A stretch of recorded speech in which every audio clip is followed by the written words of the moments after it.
പരിശുദ്ധമായ ഖുർആൻ എന്താ പറഞ്ഞത്? റബ്ബനാ ഹബ് ലനാ മിൻ അസ്വാജിനാ വദുരിയാതിനാ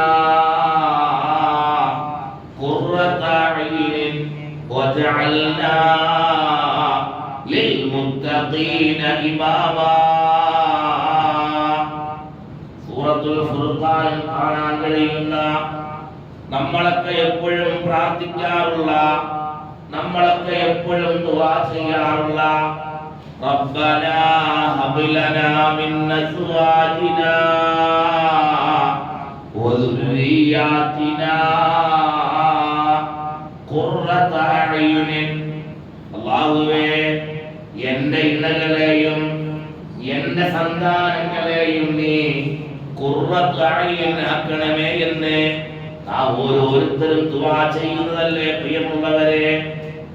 ഇനി നാം പഠിക്കേണ്ടത് നമ്മുടെ ഇണകൾ, നമ്മുടെ ഭാര്യമാരെ, അല്ലെങ്കിൽ തിരിച്ചുമാകാം, ഭാര്യ ഭർത്താവാകാം എന്ന് പറഞ്ഞാൽ ഭാര്യ ദുആ ചെയ്യുമ്പോൾ റബ്ബനാ ഹബ് ലനാ മിൻ അസ്വാജിനാ വദുരിയാതിനാ,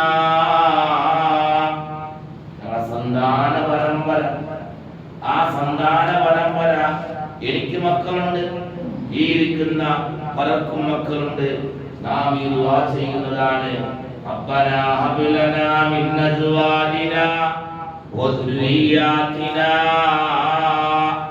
ഖുർറത അയ്യുൻ. എന്താണ് ഖുർറത അയ്യുൻ? കണ്ണിന് കുളിർമയാക്കണേ എൻ്റെ മക്കളെ, അല്ലെങ്കിൽ എൻ്റെ കുടുംബത്തിലെ എൻ്റെ ഇണകളെ, എൻ്റെ ഇണയെ, എൻ്റെ സന്താനങ്ങളെ ഖുർറത അയ്യുൻ ആക്കണമേ എന്ന് പരിശുദ്ധമായ ഖുർആൻ പഠിപ്പിച്ച കാര്യമാണ്. ഖുർറത അയ്യുൻ എന്ന് പറഞ്ഞാൽ എന്താ? സന്തോഷമുള്ള മക്കളാക്കണമേ. കണ്ണ് ശരിക്കും തുറന്ന് കാണുമ്പോൾ ഈ മക്കളിൽ നിന്ന് വരുന്നത് ഒരു മാതാവെന്നോ പിതാവെന്നോ നിലയിൽ ഒരുപാട് സന്തോഷങ്ങൾ കോരിയിടാൻ, അല്ലെങ്കിൽ ഈ മക്കളെ കൊണ്ട് ആനന്ദിക്കാൻ, ഈ മക്കളെ കൊണ്ട് ആഹ്ലാദിക്കാനുള്ള അവസരം നീ തരണമേ എന്നാണ് പരിശുദ്ധമായ ഖുർആൻ. തീർന്നില്ല. വജഅൽനാ ലിൽമുത്തഖീന ഇമാമാ.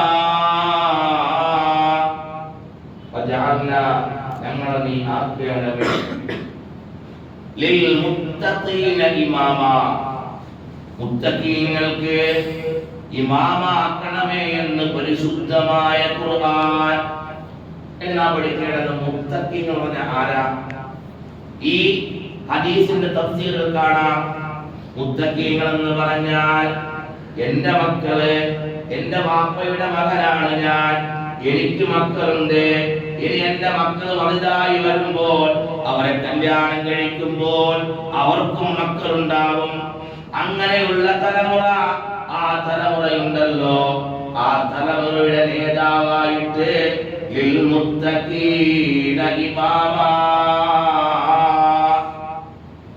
എന്ന് പറഞ്ഞാൽ ഈ കൂട്ടുകുടുംബാദികളെ മക്കൾ അങ്ങനെ പോയി അവരുടെ ഇമാമായിട്ട് അവരെ കൈപിടിച്ചുയർത്തിക്കൊണ്ട് അവർക്ക് നേതൃത്വം നൽകുന്ന ഒരാളാക്കണമേ എന്നാണ് പരിശുദ്ധമായ ഖുർആൻ. പിന്നെന്താണ്? അക്ഷര